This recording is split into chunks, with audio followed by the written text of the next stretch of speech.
Another control of climate and weather is altitude. So altitude is by far the most important control of climate in Ethiopia. Ethiopia keessatti extent guddaadhaan climate control kan godhu yookiis immoo kan influence godhu altitude dha. In troposphere lapse rate, temperature changes per unit is 6.5 degrees Celsius per kilometer rise in altitude.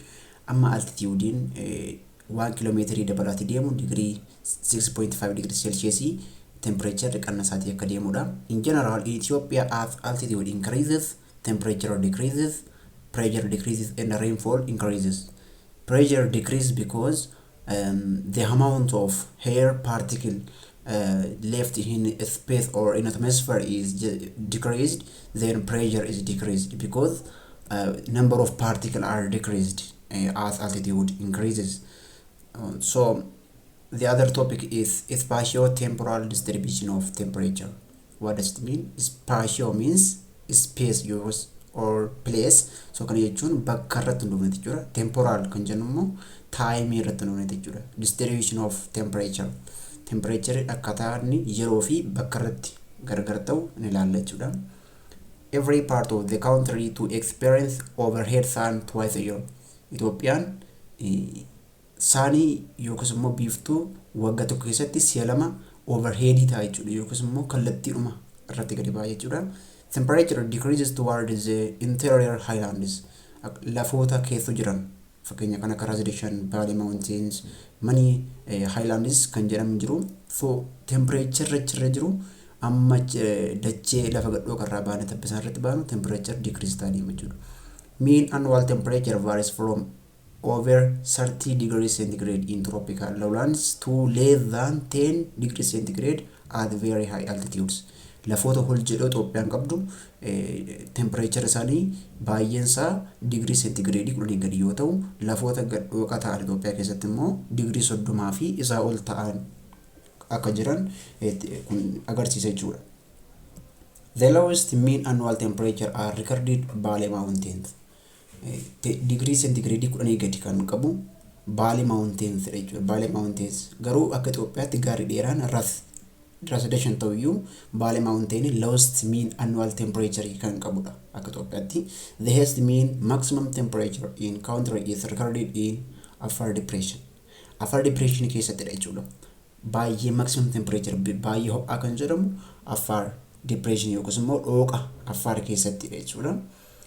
So temperature zone of Ethiopia by altitude kan gaafa ilaallu bakka shanitti kan isaan qoodanii ta'u lafa kaanii. So altitude in meter gaafa ilaallu 3,300 isaa ol akkasumas immoo 2,300 hanga 3,300 2,500 hanga 2,200 500 hanga 500 below 500 kan jedhu. So isaan kana shanan isaanii gaafa ilaallu 3,300 ol kan jedhamu halpin jedhama jechuudha. Cool, very cool. So locally uummanni keenya kan ittiin beekamu wurc yookiis immoo cool kan jedhanii ittiin beekanidha. Degree centigrade kudhanii gadidha jechuudha. Mean annual temperature isaa degree centigrade kudhanii gadidha.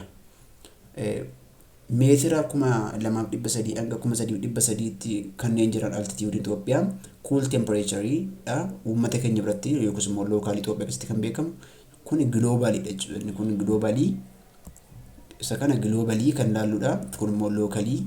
So it is globally helping cool temperature, subtropical temperature, or tropical warm temperature, desert, corresponding name in local name. So Wurch, Dega, Wahina Dega, Kola, Baraha, degree centigrade for their corresponding 10 to 15, 15 to 20, 20 to 25, and above 20. Baraha kan jennu degree centigrade 25 ol yoo ta'u baay'ee halpin yookiis immoo wurc kor kan jennu immoo degree centigrade 10 gadidha jechuudha.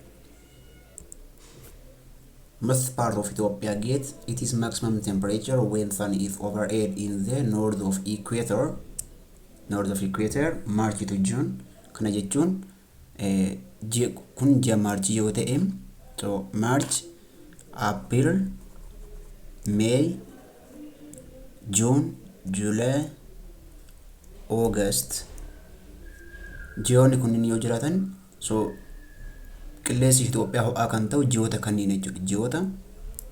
Ji'oota March, April, May, June, July, August, September kana gidduu kan jiran qilleensa ho'aa Itoophiyaati jechuudha. Paradoxically, faallaadhaan immoo low temperature are recorded from November to February when sun is overhead in the equator. Asumatti gaafa ilaallu kuni northidha. Kun immoo southidha jechuudha. As northern part of the earth from globe. So November to February Itoophiyaan qilleensi ishii baay'ee qorraadha. Sababiin isaa biiftuun November irraa kaastee aga Februarytti kibbarra oolti. Itoophiyaan immoo argamni ishii gloob irratti latitudeidhaan north irratti argamtu jechuudha. 3 north to 15 north akka argamtu argamshi chapter 1 irratti ilaallarra. So November kan jennu as September, October, November kanarraa kaasnee haga February, January, March kan jennudha. So aga Februarytti qilleensa Itoophiyaa baay'ee qorraa ta'a jechuudha. The southern and southwestern highlands experience reduced temperature. Kan kibbaa fi kibba dhiyaa kanneen jedhaman haayilaandiiwwan lafoonni gurguddoo isaanii fakkeenyaaf kan akka Jimmaa, Booranaa fi uummata kibbaa keessa kanneen jiran haayilaandoonni experience kan isaan godhan temperature baay'ee xiqqaadha. Sababiin isaa haayilaandiidha jechuudha. The direction of rain bearing winds leeward or windward side determines the temperature variation in mountains regions. So fakkeenyaaf bubbeen yookiis immoo directioniin bubbee amma temperature gaarreenawwan irratti jiru kan murteessudha. Fakkeenyaaf Baaleen temperature isaa baay'ee qorraadha. Garuu residential temperature isaa amma kan Baalee baay'ee xiqqaa hin ta'u jechuudha. Sababiin isaa determine kan godhu Baalee irratti bubbeen ni jira. Bubbisan waan jiraniifidha. Gaarra akka Itoophiyaatti lammaffaa ta'e very cold kan ta'eef jechuudha. Sababii direction of rain bearing wind jechuudha. Spatio-temporal distribution of rainfall bakkaa fi yeroo hundaa'ee amma roobaa jijjiiramu jiru yookiis immoo distribution isa gaafa ilaallu it is result of the strength and the nature of prevailing weather system developed from the apparent movement of overhead sun. Amma biiftuun direct sammuu biyya tokko irra ooltu sochichi geggeessitu bakka irra oolsanatti ho'a guddaa uumti. So kun immoo rooba irratti effect qaba. Sababiin isaa bubbeen bakka temperature yookiis pressure guddaa irraa gara pressure xiqqaatti waan bubbisuuf effect rooba irratti waan qaba jechuudha. Akkasumas immoo prevailing wind tatamsa'ina bubbee yoo ilaaltan fakkeenyaaf yeroo roobaa bubbeen gara ba'aatti immoo gara lixaatti bubbisadhanii namoonni rooba murteessuu kan danda'an illee jiru. The associated intertropical convergence zone aga biiftuun walii gaddeemtu intertropical convergence zone akka jijjiiramu part 1 irratti ilaalee jirra. Kun immoo rainfall yookiis immoo hamma roobaa biyyi tokko argattu kan murteessanidha jechuudha. So apparent movement of overhead sun, prevailing wind and associated intertropical convergence zone isaan kun weather system affect kan godhanidha jechuudha. Akkuma malaaluuf kaane depending on the position of overhead sun intertropical convergence zone shifts within tropics one keessa shift godha aga biiftuun irra ooltu jechuudha. In July Ethiopia came under the influence of equatorial westerlies and easterlies winds when overhead sun position at the tropic canthary.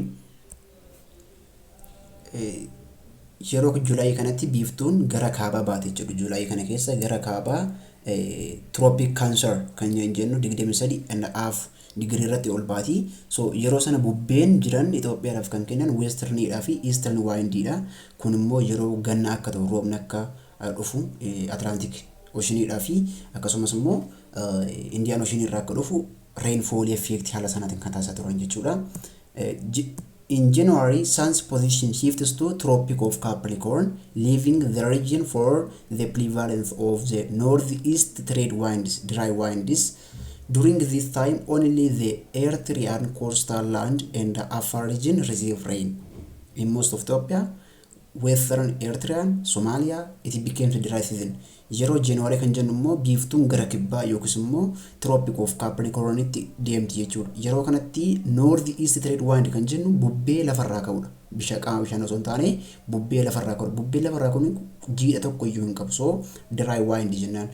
Yeroo kanatti January kana keessa Eritrean qarqara galaana diimaa kanneen jiran paartiin Eritrea akkasumas immoo Affaar rooba ni argatu hamma tokko argatu. Garuu baay'een Itoophiyaa yookiis immoo gara lixa Eritrea kan jiran gara lixa Somaaliyaa kan jiran lafa goggogaa akkuma Itoophiyaa most of Itoophiyaati jechuudha.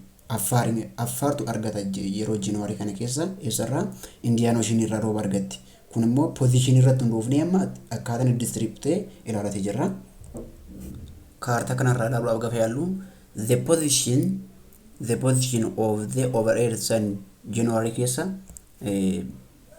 aduun eessa oolti gara kibbaa oolti. Kibba yeroo ooltu asirratti digirii seentigireedii 32 jechuudha diimaa jechuudha. Akkasumas immoo diimina isaa qannasaa deemu kan isaa kan deemudha. So gara kibbaa iddee kanatti biiftuun safara kana waan ooltu bubbeewwan kanneen gara kaabarraa akkasumas immoo kibbarraa safara kanatti kan bubbisanii yeroo kana ka bubbeen kaabarraas kibbarraas gara Capricorn kanatti kan bubbisan jechuudha. January kana keessa yeroo kanatti Itoophiyaan qorra buuti jechuudha. Akkasumas immoo the position of the overhead sun in July keessa gara kaabaa yookiis immoo Tropic of Cancer kan jennu kunuunsa kan Tropic of Cancer. So yeroo kanatti aduun iddee kana temperature isa baay'ee guddaadha. Bubbeewwan kaabarra kanneen jiran gara Tropic of Canceritti kan yaa'anidha jechuudha. Gara kibbaarras kan dhufan bubbeen achirratti wal ga'uudhaan ji'a samar kan jennu Itoophiyaadhaaf uumu. Kun immoo special yookiis immoo species position irratti hundoofniti kan ilaalaa jirru. Amma immoo seasonal or temporal variation of rainfall ilaalla jechuudha. Akkaataa inni taayimiidhaan immoo seasonally akkaataa itti qayyaramu rainfall Itoophiyaa ilaalla. What winds bring summer rainfall for Ethiopian highlands? Bubbeewwan kamtu ganna Itoophiyaadhaaf fida? Bubbee westernly fi easternly kanneen jedhaman bubbee kanatu Itoophiyaadhaaf ganna fida jechuudha. So seasonal distribution yookaas immoo seasonal variability of rainfall gaafa ilaallu summer season kanneen jennu June, July and August rainfall region from mid-June to mid-September, locally known as Keremt yookiis immoo akka keenyatti ganna kan jennu, or wet season of Ethiopia. The overhead sun is north of equator. Yeroo sanatti June gara June fi September kanneen gidduutti saniin gara north of equator irra kan ooltu.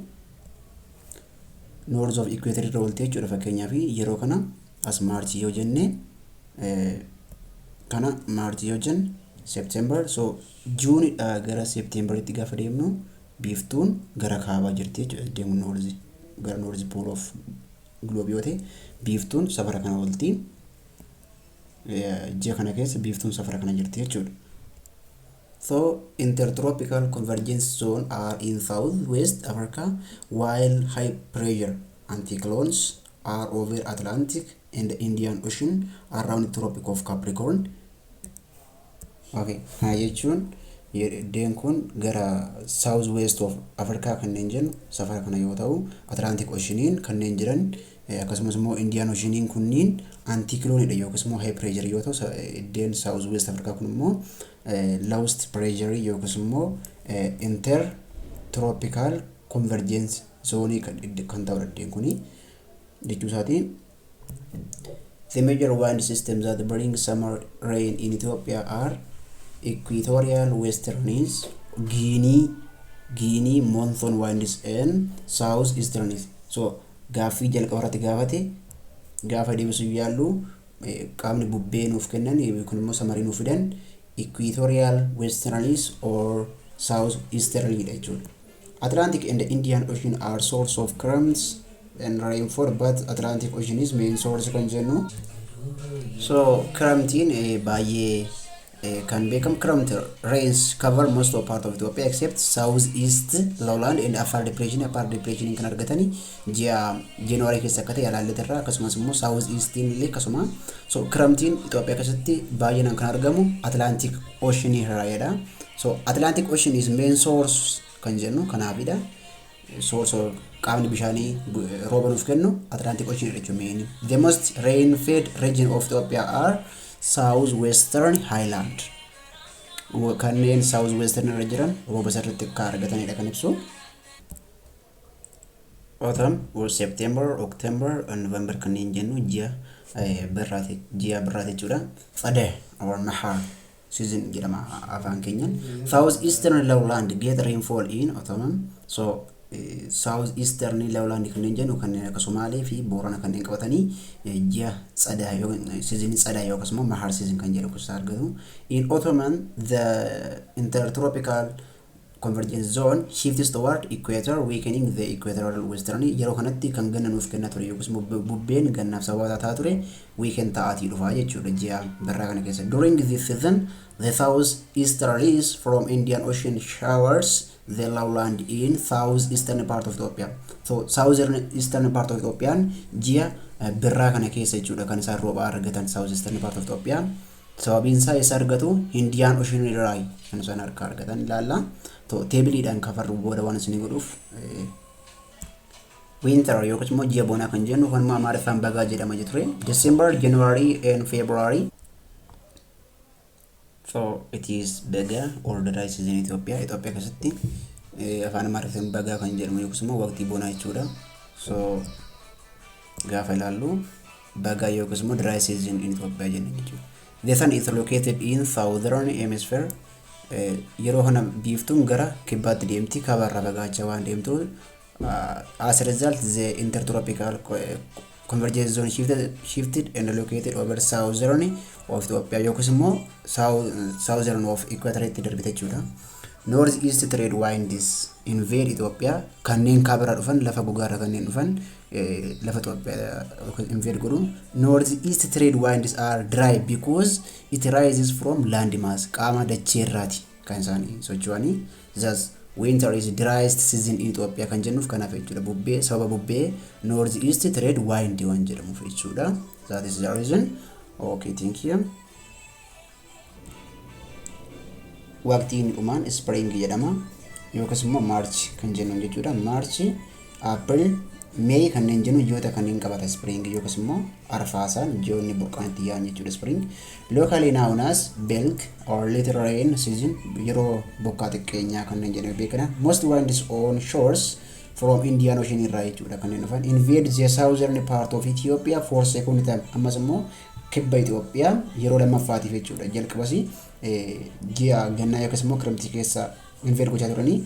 The southeast trade wind is blow from high pressure areas over Gulf of Eden and Indian Ocean irraa southeast trade wind immoo blow kan godhu jechuudha. So southeast trade winds bring the main rains to south gara southeast kan fidan southeast trade wind kan jechuudha. Lowland and adjacent highlands. Thus, southeast lowland and adjacent highland have two rains period, namely autumn or spring yookiis immoo arfaasaa fi akkasuma birraa keessa kan argatan jechuudha. Rooba kan argatanii. So samarii isaa gaafa lollu teebiliidhaan isiniif ibsuuf yaala.